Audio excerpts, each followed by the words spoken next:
নমস্কার, আমি আজকে একটি ব্যায়াম এক্সারসাইজ দেখাবো। যে ব্যায়াম এক্সারসাইজটি করলে যাদের সাইটিকা নার্ভের জন্য কোমর থেকে পায়ের পেছনে গোড়ালি পর্যন্ত ব্যথা হয় বা টান বা খিঁচাও অনুভব হয়, তাদের এই ব্যায়াম থেকে আরাম পাবে।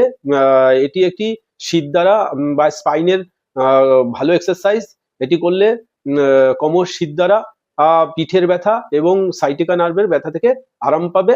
এর জন্য আমাদের এরকম চিত হয়ে শুয়ে আমাদের একটি পাকে ফোল্ড করে আর একটা হাঁটুর উপরে গোড়ালি রেখে আমাদের কি করতে হবে, এই যে পাটি ফোল্ড করে গোড়ালির হাঁটুর উপরে রাখা আছে সেই পায়ের হাঁটুকে অন্য হাত দিয়ে, যেমন ডান পায়ের হাঁটুটা উপরে রয়েছে, পাটা উপরে রয়েছে, তাহলে বাম হাত দিয়ে এই হাঁটুটাকে ধরে এরকম মেঝেতে শেখানোর চেষ্টা করতে হবে। আর অপর হাত মানে ডান হাত আমার বা পায়ে এর পাতাটিকে ধরে এরকম সোজা রাখবে।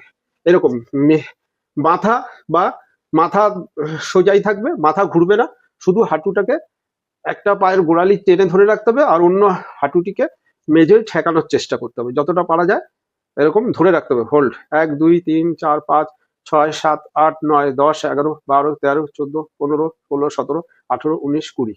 এবারে পা চেঞ্জ করতে হবে, অন্য পাটিকে অর্থাৎ লেফট পাকে ফোল্ড করে রাইট ডান পায়ের হাঁটুর উপরে রাখলাম, আমি গোড়ালিটাকে রাখলাম, রেখে এবারে এই বাম হাঁটুটিকে মেঝেয় ঠেকানোর চেষ্টা করব আর বাম হাত দিয়ে ডান পায়ের পাতাটিকে ধরে রাখবো। ডান পাটা সোজা থাকবে, একদম স্ট্রেট, আমাদের মাথাও হিলবে না, মাথা উপরের দিকেই থাকবে। শুধু হাঁটুটা মেঝের সঙ্গে লাগানোর চেষ্টা করব। একদম কাপড় শুকানোর পরে যেমন নিগড়ানো হয়, আমাদের স্পাইনটাও এরকম, স্পাইনের এরকম এক্সারসাইজ হবে। হোল্ড করতে হবে 1 2 3 4 5 6 7 8 9 10 11 12 13 14 15 16 17 18 19 20। এরকম একবার করলাম, এরকম রেগুলার 4-5 বার করতে হবে। নমস্কার।